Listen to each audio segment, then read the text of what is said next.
ఒకప్పుడు industry hit సినిమాలు తీసి ఇప్పుడు అడ్రస్ లేకుండా పోయిన డైరెక్టర్స్ ఎవరో ఇప్పుడు చూద్దాం. అంతకన్నా ముందు దయచేసి వీడియో లైక్ అండ్ షేర్ చేయండి. మీ ఫేవరెట్ డైరెక్టర్ ఎవరో కామెంట్ చేయండి.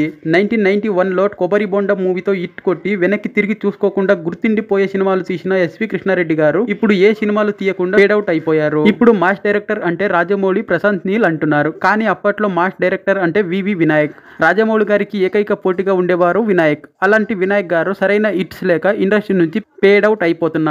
అప్పట్లో పూరితో సినిమా అంటే క్యూలో నిలబడేవారు స్టార్ హీరోలు. ఇప్పుడు పూరితో సినిమా అంటే హీరోలు భయపడిపోతున్నారు. సరైన హిట్స్ లేక ఫేడ్ అవుట్ అయిపోయే స్టేజ్ లో ఉన్నారు పూరి జగన్నాథ్. మహేష్ ఆగడు మూవీ రాకముందు శ్రీను వైట్ల సినిమాలు అన్ని నవ్వుతో పాటు ప్రెస్ ఎంటర్టైన్మెంట్ మూవీస్. ఆగడు తర్వాత వచ్చిన మూవీస్ అన్ని వరుస ఫ్లాప్లతో శ్రీను వైట్ వారు ఫేడ్ అవుట్ అయిపోతున్నారు. ఇప్పుడంటే టెక్నాలజీ పెరిగి విఎఫ్ఎక్స్ తో సినిమాలు తీస్తున్నారు. కానీ విఎఫ్ఎక్స్ రాకముందే అద్భుతమైన గ్రాఫిక్స్ తో వండర్స్ క్రియేట్ చేశారు టాప్ డైరెక్టర్ గుణశేఖర్.